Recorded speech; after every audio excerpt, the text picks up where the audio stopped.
History often remembers great wars by the battles that ended them, but sometimes victory creates challenges even greater than defeat. For nearly 2 decades, Hannibal had haunted Rome's imagination. His armies had marched across Italy, shattered Roman legions, and inflicted losses unlike anything the Republic had ever experienced. Yet despite every disaster, Rome endured. Now the war was about to leave Italy behind. For the first time since Hannibal crossed the Alps, Rome would seize the initiative. Instead of waiting for Carthage to attack, one Roman commander proposed something bold. If Hannibal could not be defeated in Italy, perhaps Carthage itself could be threatened. That commander was Publius Cornelius Scipio. Unlike many older senators who favoured caution, Scipio believed the war could only end by carrying it directly into North Africa. It was a dangerous proposal. Many feared that sending another army overseas would expose Italy once again. But Scipio understood something crucial. As long as Hannibal remained in Italy, Rome would continue fighting on enemy terms. The Republic needed to force Carthage to defend its own homeland. Given command despite considerable political opposition, Scipio first secured Roman control over Spain, cutting off Carthage's access to silver mines, manpower, and supplies. His campaigns displayed not only tactical brilliance, but also remarkable diplomacy. Several Iberian tribes that had once supported Carthage gradually shifted their allegiance to Rome. Each victory tightened the noose. Eventually, Scipio crossed into Africa. The gamble worked. Faced with the threat to Carthage itself, Hannibal received orders to return home after nearly 16 years campaigning in Italy. The greatest military adventure of the ancient world had come full circle. In 202 BC, near the town of Zama, 2 extraordinary commanders finally faced one another. Ancient historians describe the encounter with almost theatrical intensity. Scipio, the young Roman who had rebuilt his nation's confidence. Hannibal, the undefeated strategist whose name had terrified Rome for a generation. Before the battle, later writers claimed the 2 generals even met for negotiations. Whether such a meeting truly occurred remains uncertain. Ancient accounts differ, and many historians suspect later storytellers embellished the scene. What is certain is the battle itself. Unlike earlier Roman commanders, Scipio had carefully studied Hannibal's methods. He arranged his infantry in columns rather than a continuous line, creating open lanes through which Hannibal's famous war elephants could pass with minimal disruption. Roman trumpeters and soldiers frightened many of the animals, causing several to panic and turn back into Carthaginian ranks. The cavalry proved decisive. While the infantry remained locked in fierce combat, Roman and allied horsemen eventually returned to strike Hannibal's army from behind. The encirclement that Hannibal had perfected at Cannae was now used against him. For the first time in his career, Hannibal suffered a decisive battlefield defeat. The Second Punic War was over. The peace terms transformed the balance of power across the Mediterranean. Carthage surrendered its overseas territories. Its navy was dramatically reduced. A massive financial indemnity was imposed. Most importantly, Carthage could no longer wage war without Roman approval. The city survived. Its empire did not. Scipio returned to Rome in triumph, earning the title Africanus in honor of his victory. The Republic had overcome its greatest external threat. No rival now possessed the strength to challenge Roman dominance in the Western Mediterranean. But success carried an unexpected cost. The Republic had become immensely wealthy, and wealth changes societies. The decades following the war witnessed an astonishing transformation. Gold, silver, artwork, slaves, grain, and luxury goods poured into Italy from newly conquered territories. Roman generals returned home with immense fortunes. Merchants expanded their businesses across the Mediterranean. Aristocratic families built magnificent villas decorated with Greek sculptures and imported marble. Rome was becoming richer than any previous generation could have imagined. Yet prosperity was not shared equally. The spoils of empire accumulated primarily in the hands of the elite. Many small farmers, who had spent years serving in distant military campaigns, returned home to discover neglected fields, mounting debts, or land purchased by wealthy landowners.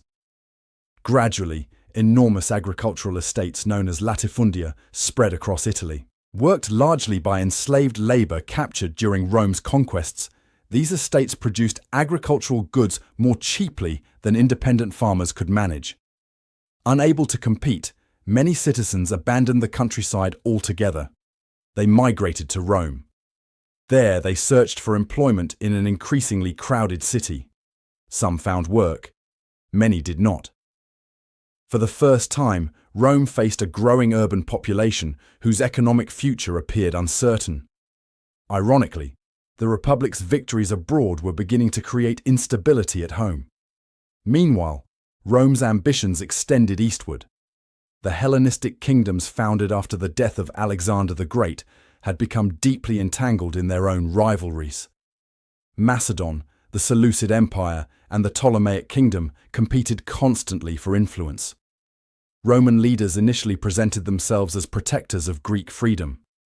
Increasingly, however, intervention evolved into domination. During the Second Macedonian War, Roman legions defeated King Philip V of Macedon.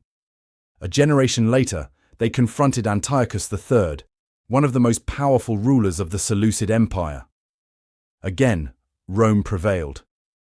Perhaps the most symbolic victory came in 168 BC at the Battle of Pydna. There, Roman legions defeated the famed Macedonian phalanx, a military formation that had once conquered much of the known world under Alexander. The battle demonstrated a profound shift in military history. The flexible Roman legion had proven more adaptable than the rigid spear formations that had dominated Hellenistic warfare. Rome was no longer merely inheriting the Greek world. It was replacing it. Victory, however, did not always satisfy Roman fears. Many senators remained deeply suspicious of Carthage's recovery. Although stripped of its empire, the city gradually rebuilt its economy through trade. Its merchants prospered once again. Some Roman politicians argued that Carthage remained a dangerous rival simply because it still existed. No voice became more famous than that of Cato the Elder. According to later tradition, Cato ended nearly every speech in the Senate, regardless of its topic, with the same declaration: Carthage must be destroyed. Whether he truly repeated the phrase so consistently is debated by historians. The sentiment, however, reflected growing opinion within Rome. In 149 BC, the Third Punic War began. Unlike the previous conflicts, this was not a contest between equals. Carthage resisted desperately, defending its walls street by street. Ancient accounts describe citizens melting metal for weapons, women cutting their hair to make ropes for siege engines, and the population fighting with astonishing determination. After 3 years of siege, Roman forces finally breached the city. In 146 BC, Carthage fell. Large sections were destroyed. Thousands of inhabitants were killed or enslaved. The once great maritime empire disappeared from history as an independent power. A famous story claims the Romans scattered salt across Carthage's ruins to prevent future settlement. Modern historians generally reject this tale. No contemporary source mentions such an act. Instead, it appears to be a much later legend symbolizing complete destruction. Even without the salt, the reality was devastating enough. Rome now stood unrivaled across the Mediterranean. The sea that had once separated competing civilizations increasingly became known as Mare Nostrum, our sea. To many Romans, it seemed the Republic had reached the height of its greatness. Foreign enemies had been defeated, trade flourished, territories expanded from Spain to Greece. No external power appeared capable of challenging Roman supremacy. Yet beneath this triumph, dangerous fractures continued to widen. Economic inequality deepened. Political competition became increasingly bitter. Ambitious generals discovered that military victories could translate into enormous personal influence. The institutions that had governed Rome for centuries were beginning to strain under the weight of empire. The Republic had mastered conquest. It had not yet learned how to govern success. Soon, one family would dare to confront these growing inequalities. Their attempt to reform Rome would ignite political violence unlike anything the Republic had experienced before. The battlefield was changing. The enemy was no longer Carthage. It was Rome itself. No republic collapses in a single day. It weakens one compromise at a time. One broken tradition becomes two. Political rivals stop seeing one another as opponents and begin treating each other as enemies. Institutions that once restrained ambition slowly lose their authority until the rules themselves become obstacles to power rather than safeguards against it. By the 2nd century BC, Rome appeared stronger than ever. Its armies dominated the Mediterranean. Its merchants grew richer every year. Its influence stretched from the Atlantic coast of Spain to the mountains of Greece. Yet beneath the surface, the Republic faced a crisis no foreign army could solve. It had conquered the world, but it was losing control of itself. The heart of the problem lay not in Rome's victories, but in how those victories transformed Roman society. For generations, the Republic had relied on independent farmers. These citizens owned small plots of land, served in the army during campaigns, and returned home to harvest their fields. Their livelihoods and military service were inseparable. But decades of continuous warfare disrupted that balance.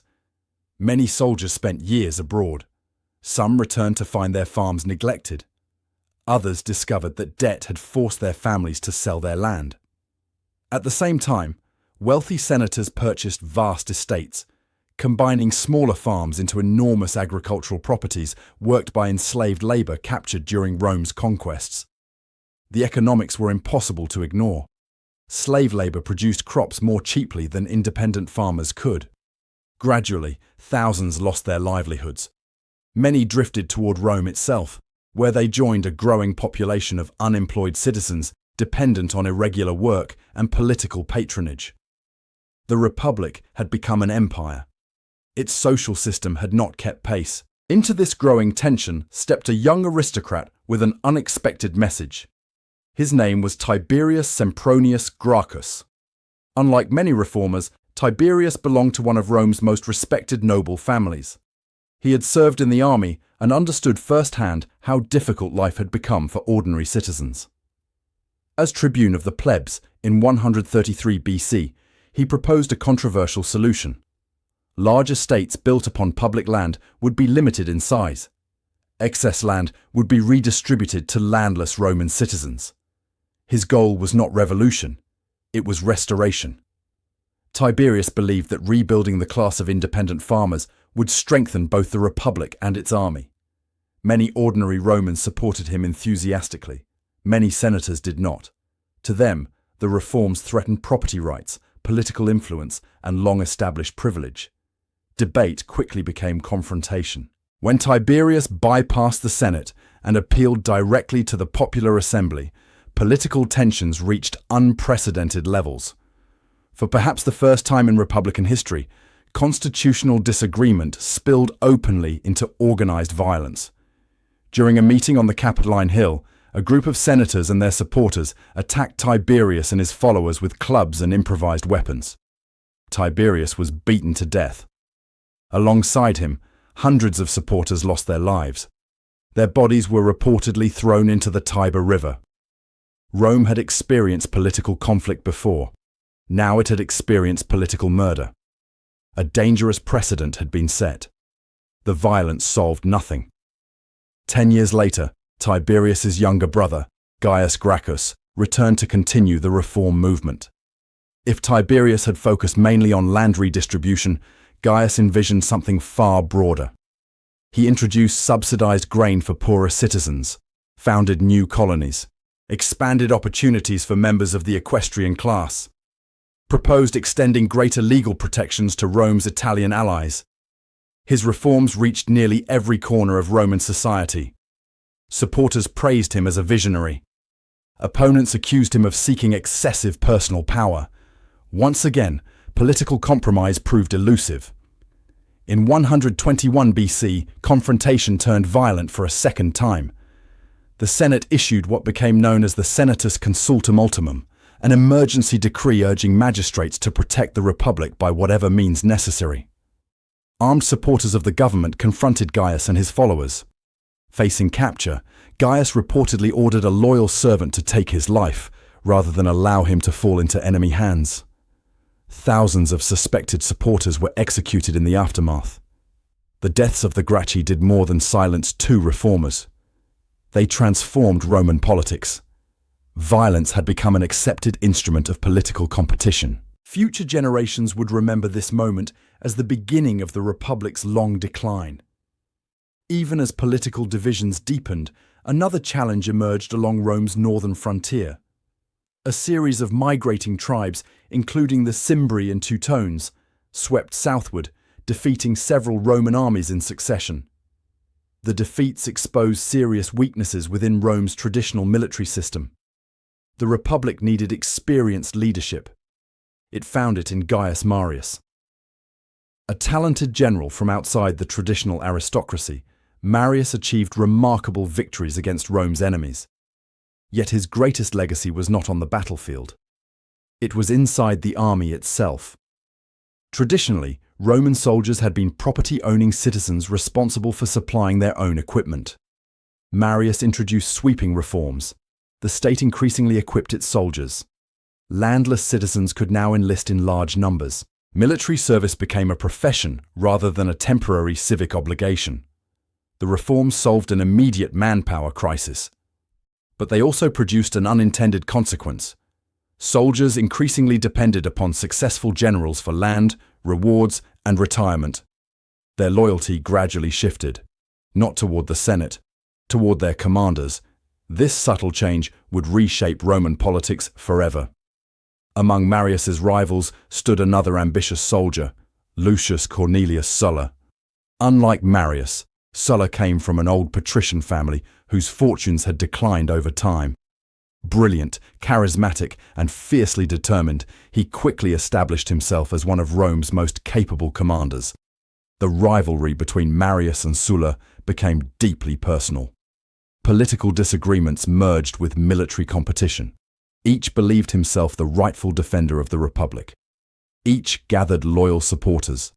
The Republic now faced something it had never encountered before. Generals with armies personally devoted to them.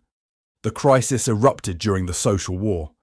For generations, Rome's Italian allies had fought alongside Roman legions. They paid taxes. They shed blood in Rome's wars. Yet many still lacked full Roman citizenship. Frustration finally exploded into open rebellion. The conflict proved devastating. Ironically, Rome won the war largely by granting the very rights that had sparked it. Citizenship was gradually extended across much of Italy. In the long term, this decision strengthened the Republic enormously. It expanded Rome's political community and laid the foundations for a more unified Italian peninsula.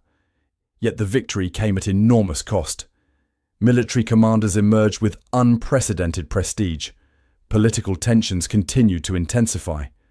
Soon afterward, another conflict pushed the Republic beyond a point of no return. The Senate assigned Sulla command of a lucrative campaign against Mithridates VI, the powerful king of Pontus in Asia Minor. Marius, seeking renewed glory despite his advancing age, maneuvered politically to have the command transferred to himself. Sulla responded in a way previously considered unthinkable. He marched his army on Rome. No Roman general had ever deliberately led his legions against the capital itself. Ancient taboos shattered overnight. The city that had conquered kingdoms now witnessed its own soldiers occupying its streets. Although Sulla eventually departed to fight Mithridates in the east, civil conflict resumed almost immediately. Marius briefly regained control before dying in 86 BC. When Sulla finally returned victorious, he seized Rome once again. This time, his revenge was systematic. Lists of enemies, known as proscriptions, were posted publicly. Anyone named could be killed with legal impunity.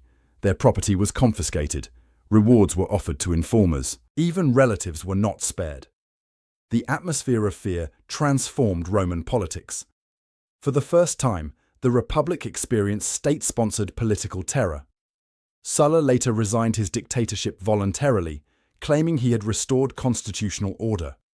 Some ancient writers admired his determination. Others viewed him as the man who fatally undermined the very republic he claimed to save. Modern historians continue to debate his legacy. What remains undeniable is his example. He had shown that military force could decide political disputes. Future generations would remember that lesson. Among the young men witnessing Sulla's rise was an ambitious noble from the ancient Julian family. He observed the republic tearing itself apart. He studied both the successes and failures of those who came before him. One day, he would cross a different river, and in doing so, he would change Rome forever. His name was Julius Caesar.